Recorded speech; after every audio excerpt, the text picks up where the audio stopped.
गांव के बीचों बीच कच्ची सड़क के किनारे हर दोपहर एक छोटा सा ठेला सज जाता था। उस लकड़ी के चूल्हे पर धधक रहा होता ताज़ा मसालों की खुशबू पूरे गांव में गुम जाती और धीरे धीरे भीड़ जम जाती। ये ठेला था रवि का। उम्र 30-35 के आसपास होगी। चेहरे पर हमेशा मुस्कान रहती। एक बूढ़ी अम्मा जो हर दिन एक पहली ग्राहक होती पास आकर बोली, अरे बेटा, आज भी इतना खुशबूदार चिकन बनाया है, लेकिन बता कब तक मुफ्त में खिलाता रहेगा? कोई धंधा वंदा कर ले और थोड़ा कमा भी ले। रामू कहता है, अम्मा, जब तक सांस है, जब तक ये ठेला चलेगा, आप बस आशीर्वाद देती जाना। भीड़ बढ़ती जाती है। अमीर गरीब छोटे बड़े आसपास के गांव से लोग रवि के चिकन का स्वाद लेने आते। सबकी जुबान पर एक ही सवाल रहता, मुफ्त क्यों? एक दिन एक गांव का आदमी आता है जिसका नाम गोपाल होता है। थाली लेते हुए बोलता है, अरे भाई, ये राज बता दो ना, रोज़ इतनी भीड़ इतना खर्चा कैसे करते हो? फिर रामू मुस्कुराकर बोला, भाई, सवाल जवाब छोड़, गर्मा गर्म चिकन खा। राज जानकर क्या करेगा? फिलहाल तो दाल रोटी से बेहतर है कि तू चिकन खा। रामू का अंदाज ही ऐसा था कि सवाल पूछने वाला भी मुस्कुरा देता था।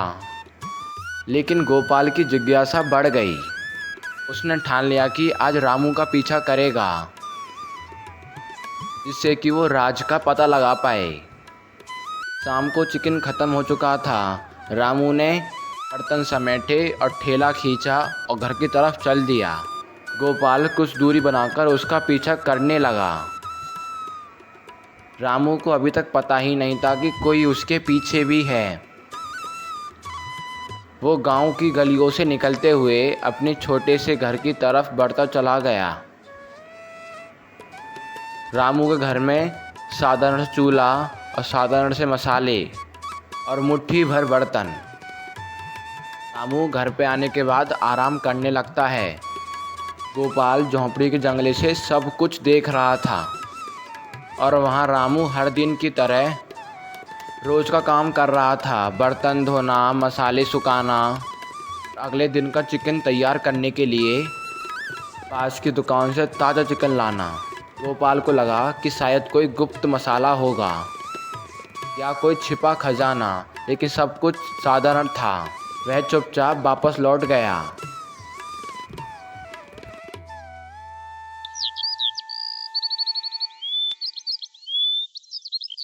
अगले दिन गोपाल फिर ठेले पर आया। गोपाल रामू से कहता है, भाई, कल रात तेरे घर तक आया था मैं। रामू मुस्कुराया और कहा, अरे वाह, अरे वाह, क्या भैया, रेसिपी चोरी करनी थी क्या? फिर गोपाल रामू से कहता है, रेसिपी नहीं भाई, ये जानना था कि तू हर दिन ये मुफ्त में चिकन कैसे खिला देता है। तेरे पास खजाना नहीं और ना ही कहीं से पैसे आते। रामू कहता है, भाई, तेरे जैसे बहुत लोग पूछते हैं, पर सुन, ये राज जानकर तू क्या करेगा? मुफ्त का चिकन खा, पेट भर और घर जा। फिर गोपाल कहता है, ठीक है, पर एक दिन तो बताना ही पड़ेगा। रामू कहता है, अरे हाँ, एक दिन आएगा जिस दिन पूरा गांव जान जाएगा, लेकिन अभी मत जान, अभी तो बस खा, नहीं तो चिकन ख़त्म हो जाएगा। गोपाल कहता है, तू भी ना, बड़ा ही अजीब आदमी है। फिर रामू की ठेल पर भीड़ लगने लगती है। मसाले की खुशबू गांव में फैलने लगती है, लेकिन दिल के अंदर सबके मन में वही सवाल गूंज रहा है, रामू आखिर ये सब कैसे करता है? गांव में चर्चा का विषय बन चुका था। सब ये राज जानना चाहते थे, लेकिन फिलहाल रामू का राज रहस्य में था। अगले दिन सूरज की किरण पूरे गांव में फैल गई। हल्की हवा चल रही थी। हर दिन की तरह रामू उसी जगह पहुंचा जहां वे हर दिन ठेला लगाता था। तभी एक दूर से अनजान आदमी आया और पूछ रहा था, अरे भाई, ये रामू कौन है? सुना है गांव में कोई ठेला है जो मुफ्त में चिकन देता है। रामू हंसते हुए बोला, भाई, सामने खड़ा हूँ, यही मुफ्त चिकन वाला ठेला है।